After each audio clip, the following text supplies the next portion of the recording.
The gentleman from California, Mr. Royce.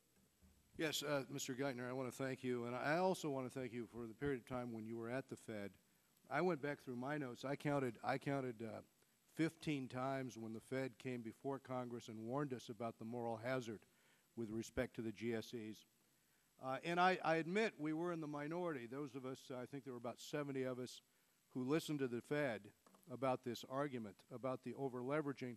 But my amendment on the House floor was not actually written by me. It was actually written by the Fed, just as over on the Senate side. Chuck Hagel's amendment, which was brought forward, was at the behest of the Fed to allow them to deleverage the arbitrage that was going on at Fannie and Freddie. And it was Chairman Dodd that blocked that amendment of Hagel's, or that bill that came out on the floor. Would the gentleman yield? I will yield if you will yield me additional time. Yeah, I would point out at that time, Chris Dodd was not even the ranking Democrat. The Republicans were in control of the Senate at that time in 2005. Right. Paul Sarbanes was the ranking Democrat. So Chris Dodd was the second ranking Democrat in the minority. Right. And he objected on the House floor to the bill going forward. But the point I'm making is that the Fed recognized the problem created in the housing market. But there's another aspect of this that economists have talked to me about, and we've also seen over the last 10 or 15 years the huge increase in the derivatives market. And this is where I'm going with this with respect to the GSEs.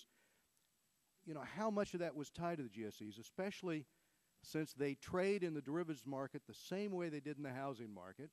And I was going to ask you, Mr. Secretary, have you looked at this issue where GSEs were a large driver in the growth of the derivatives market and in the non-risk adjusted trading that went on in that market? In other words, the point I'm trying to make is that these entities, because of the presumption, because of the moral hazard, you know, the same argument you were making to us, just like investors in their debt believed they were AAA, the counterparties here believed they were AAA. But here it had additional significance. And so they played a big role, I think, in the growth of the derivatives market on Wall Street. How do we mitigate that going forward in the context of GSE reform?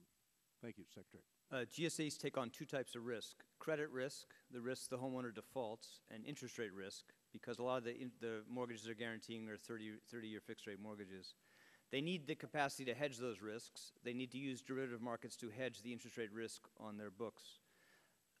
So I think what they did there was necessary. Again, the central failure of oversight of the GSEs was not to force them to hold enough capital to back their commitments. They took on more risk than they had capital to support. Now, this committee has passed a sweeping set of reforms to establish oversight over the derivatives markets.